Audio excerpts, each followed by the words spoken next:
जय भोलेनाथ की शिव महापुराण कथा सतरुद्र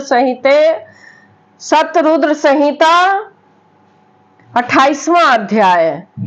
नल एवं दंपति के पूर्व जन्म की कथा तथा शिव अवतार यति ईश्वर का हंस रूप धारण करना। नंदीश्वर जी बोले, हे महाप्राज्ञ, हे मुने, अब मैं परमात्मा शिव के परम आनंद प्रद यतिनाथ नामक अवतार का वर्णन करूंगा। आप सुने। हे मुनीश्वर, पूर्व काल में अर्बुदाचल नामक पर्वत के समीप बिल वंश में उत्पन्न आहूक नामक एक भील रहता था। उसकी पत्नी का नाम आहुका था, जो अत्यंत पतिव्रता थी। वे दोनों प्रतिदिन भक्ति पूर्वक शिव जी का पूजा करते थे। वे दोनों महान शिव भक्त थे। हे मुने, किसी समय सदा शिव भक्ति में तत्पर रहने वाला यह भील अपने तथा स्त्री के लिए आहार की व्यवस्था हेतु बहुत दूर चला गया। इस बीच शिव जी सन्यासी का रूप धारण कर उसकी परीक्षा लेने के लिए शाम काल उस भील के घर आए। उसी समय वह गृहपति आहूक भी वहां आ गया और उस महाबुद्धिमान भील ने प्रेम पूर्वक उन यतीश्वर की पूजा की। उसके भाव की परीक्षा करने के लिए महालीला करने वाले सन्यासी रूपधारी उन शिव जी ने डरते हुए प्रेम पूर्वक दीन वचन कहा। यतिनाथ बोले, हे भील, तुम मुझे आज रहने के लिए स्थान दो और प्रातः काल होते ही मैं सर्वथा चला जाऊंगा। तुम्हारा सर्वदा कल्याण होगा।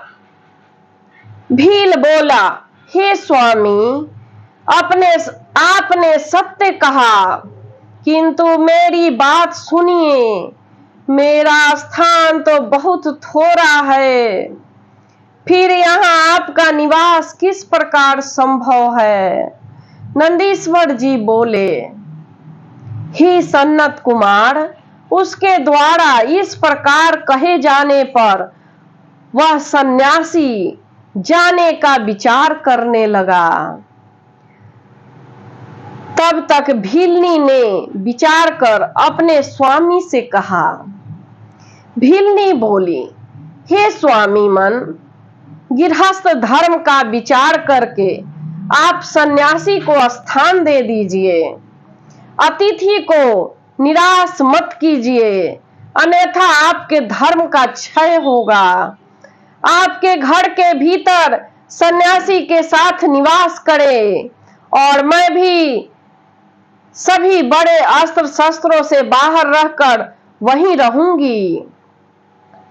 नंदीश्वर जी बोले, अपनी पत्नी उस भीलनी की धर्मयुक्त कल्याणकारी वचन को सुनकर वह भील अपने मन में विचार करने लगा।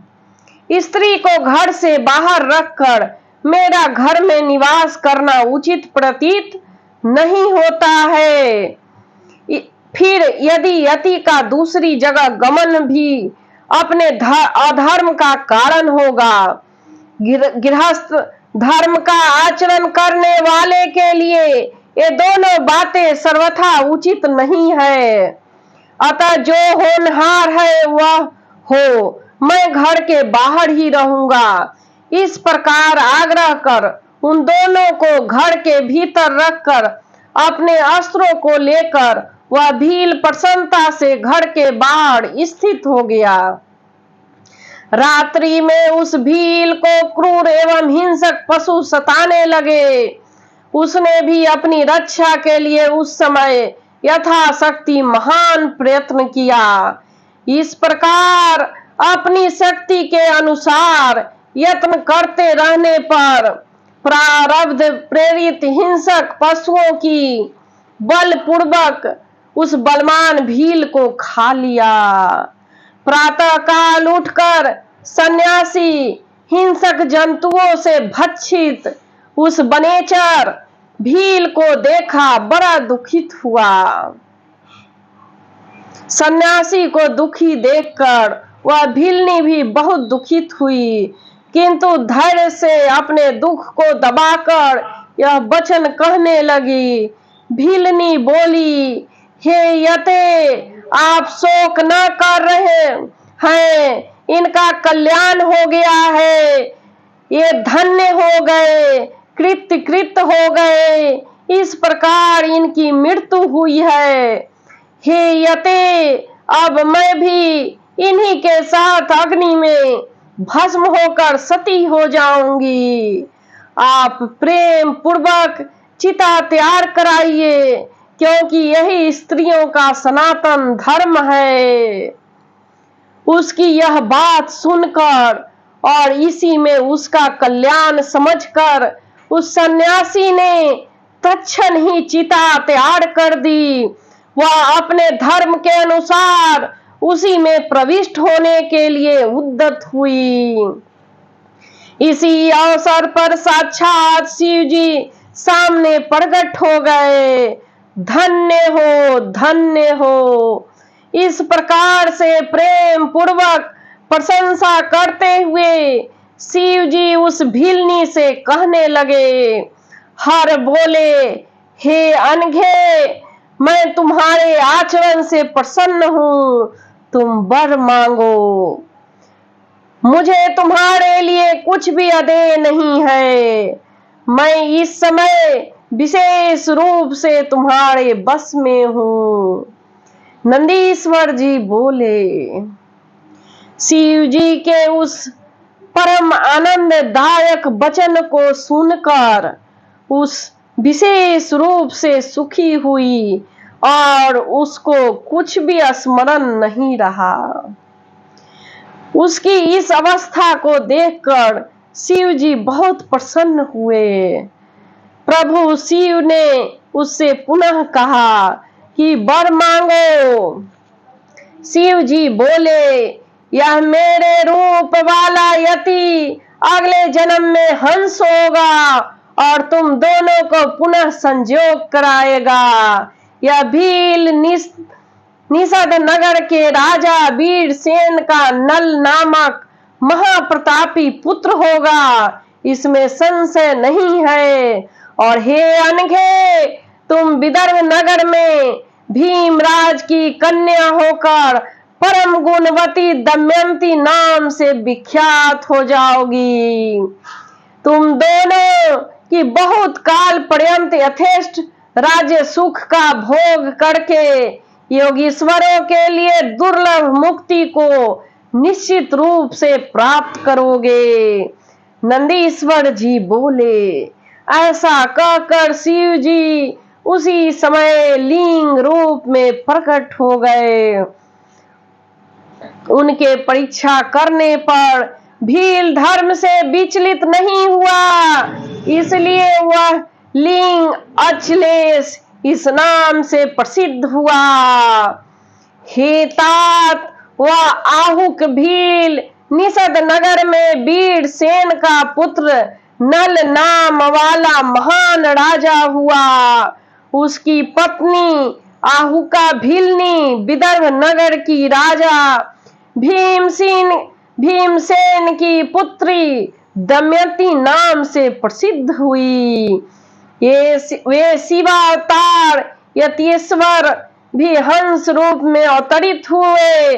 उन्होंने दमयंती का विवाह नल के साथ करवाया। पूर्व समय में उनके द्वारा किए गए अतिथि के सत्कार रूप महापुण्य के कारण प्रभु शिव जी ने हंस रूप धारण कर इस जीवन में दोनों को महान सुख प्रदान किया। अनेक प्रकार का वार्तालाप करने में निपुण हंसा अवतार शिव जी ने दमयंती तथा नल को महान सुख प्रदान किया। पवित्र कीर्ति वाले यतीश्वर नामक तथा हंस नामक शिव अवतार का यह चरित्र अत्यंत पवित्र, परम अद्भुत तथा निश्चय ही मुक्ति दायक है। जो यतीश तथा ब्रह्महंस नामक अवतार के शुभ चरित्र को सुनता है अथवा सुनाता है, वह परम गति प्राप्त कर यह आख्यान निष्पाप सभी कामनाओं को पूर्ण करने वाला, स्वर्ग की प्राप्ति कराने वाला, यश तथा आयु प्रदान करने वाला, भक्ति को बढ़ाने